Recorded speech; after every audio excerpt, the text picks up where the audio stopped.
Okay, so the screencast is going to be about finding the slope.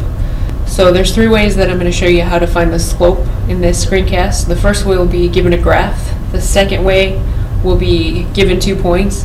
And the third way will be given a table. So remember, the slope is defined as the rise over run. It's the vertical change over the horizontal change.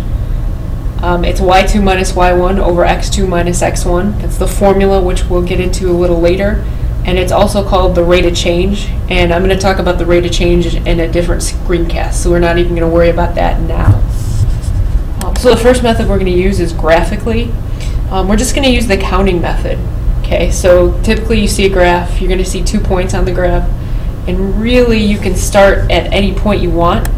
So I'm just going to show you how to start this at the point -2, 0. So what we do is we draw a triangle representing how many units we go down and how many units we go right in this case. So I have gone down, looks like 3 units, just count the boxes, 1, 2, 3. And then I've gone to the right, looks like 4 boxes, 1, 2, 3, 4. So again, it's rise over run.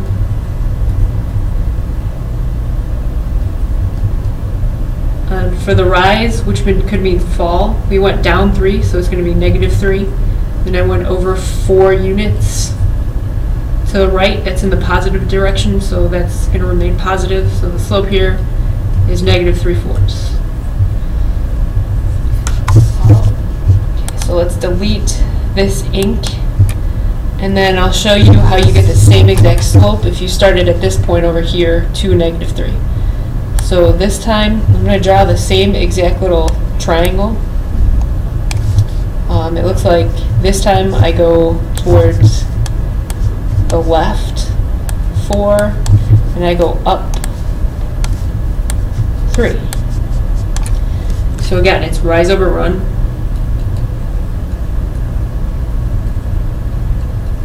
We went up 3, so that's going to be +3, but we went to the left 4. So the 4 will be negative, and it gives us -3/4. So either way, we get the slope to be -3/4. Okay. So again, that was just highlighting that you could start from any point you want. You're still going to get the same exact slope. Okay. So the next method of finding the slope I'm going to show you is if you're given 2 points.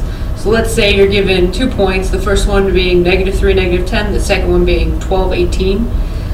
What do you do? And the question is to be basically answered by plugging the numbers and using substitution into the slope formula.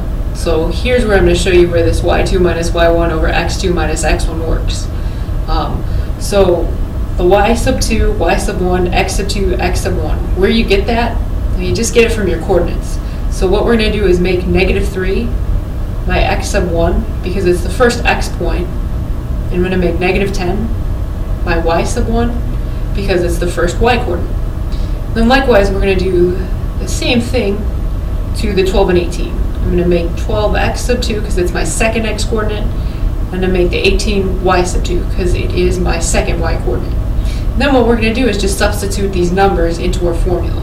So for y2 minus y1, it should be 18 minus -10. And again, remember, we made 18 our y2 and -10 our y1. And there's going to be subtraction in between those two numbers all the time. And the x2 and the x1 is going to be 12 minus -3. So again, don't forget the subtraction symbol there, because you will be subtracting. Okay, the next thing we got to do is just clean this up. 18 minus -10. Well, these turn into positive, and then I just add these. 18 plus 10 is 28. Then I have 12 minus -3. A minus a negative changes to plus as well. 12 plus 3 is 15. So right now my slope is 28 over 15. Typically what I want to do is see if I can reduce any fractions, and I cannot reduce that fraction, so I'm done. So the slope is 28 over 15. Okay, so now what we're going to do is show you how to figure out the slope if you're given a table. So when you're given a table, I'm circling these here. Negative 5, 10, those actually are coordinates. So you have one coordinate, negative 5, 10. The next coordinate is negative 2, 5. The third one is 1, 0. The fourth one is 4, negative 5. And the fifth one is 7, negative 10. So each one of these represents separate coordinates. So basically, when you want to find the slope, all you need to do is pick 2 points, and you do want to do 2 different points. They can't be the same. And just plug those points into the slope formula and you're done. So I'm just going to pick the first one, negative 5, 10. And, I'll go with, how about the last one, which is 7, negative 10. So just pick 2 points. Negative 5 is going to be my x sub 1, this is the first x coordinate. 10 is going to be my y sub 1, it's the first y coordinate. 7 is going to be my x sub 2, it's the second x coordinate. And then negative 10 is going to be my y sub 2, it's the second y coordinate. And then I'll just put those into the slope formula, use substitution. It's going to be negative 10 minus 10 for y2 minus y1, and then 7 minus a negative 5 for x2 minus x sub 1. So I'll clean it up. Negative 10 minus 10 is negative 20. I have 7 minus negative 5. A minus a negative will change to plus. I add those, I get 12. So right now I have a slope of negative 20 over 12. I want to see if I can reduce that, which I can. I know negative 20 and 12 are both divisible by 4.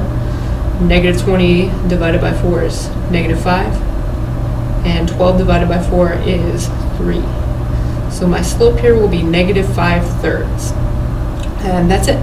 So again, all we do is we look at each of these in the table as its own coordinate pair.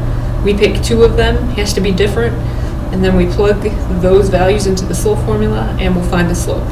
And if you don't believe me, pick 2 other coordinates in the table. You should get the same slope as negative 5/3. You can try that on your own.